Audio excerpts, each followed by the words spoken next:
Prime Minister.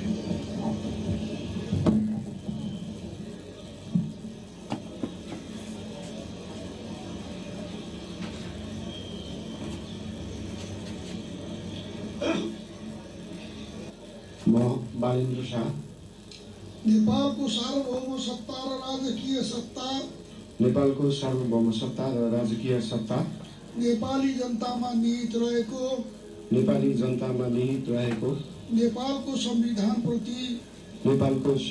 प्रति पूर्ण वफादार रही सत्यनिष्ठापूर्वक प्रतिज्ञा गर्दै ईश्वर देश र जनताको नाममा शपथ लिन्छु कि प्रधानमन्त्री पदको जिम्मेवारी प्रचलित कानुनको पालना गरी मुलुक र जनताको भलो चिताई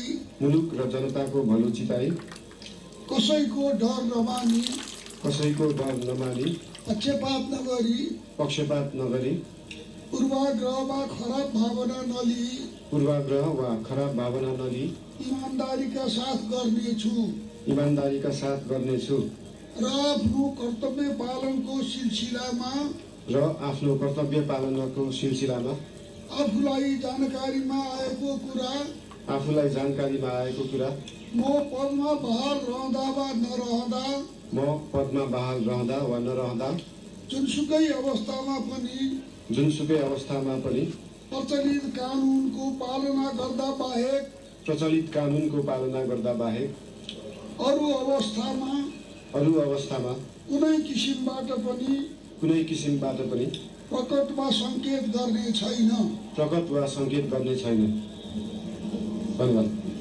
यसपछि नवनियुक्त सम्माननीय प्रधानमन्त्रीज्यूलाई आफ्नो आसनमा रही शपथ पत्रमा हस्ताक्षर गरिदिनु हुन अनुरोध गर्दछु।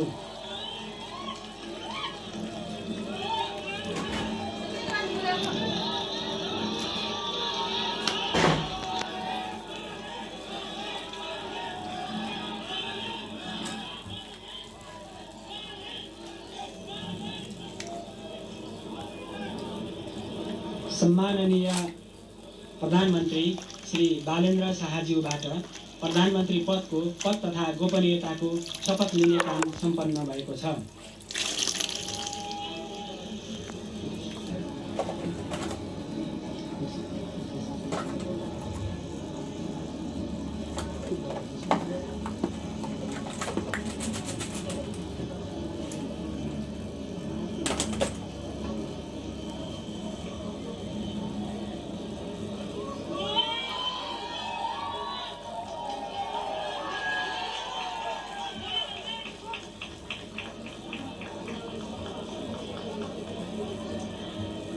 नवनियुक्त सम्माननीय प्रधानमन्त्रीज्यूलाई राष्ट्रपतिको कार्यालयको तर्फबाट हार्दिक बधाई तथा शुभकामना व्यक्त गर्दछौँ।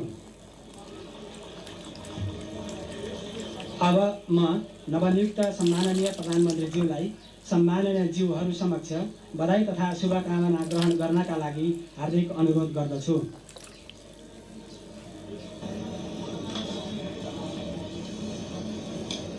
बालेन्द्र शाहका परिवार, उहाँकी श्रीमती सबिना काफ्ले र छोरी हामीले यति बेला देखिरहेका छौँ। यो दृश्यमा परिवार सहित फोटो सेसनको कार्यक्रम रहेको छ र भर्खरै मात्रै पद तथा गोपनीयताको शपथ सम्पन्न भएको छ र कार्यक्रम हुँदैछ। राष्ट्रपति कार्यालय शीतल निवासबाट हामीले यो प्रत्यक्ष प्रसारण यहाँहरू समक्ष देखाइरहेका छौँ। राष्ट्रपति रामचन्द्र पौडेलले नेपालको संविधानको धारा 76 को उपधारा 1 बमोजिम प्रतिनिधि सभा सदस्य बालेन्द्र शाहलाई प्रधानमन्त्रीमा आजै मात्रै नियुक्त गर्नुभएको हो।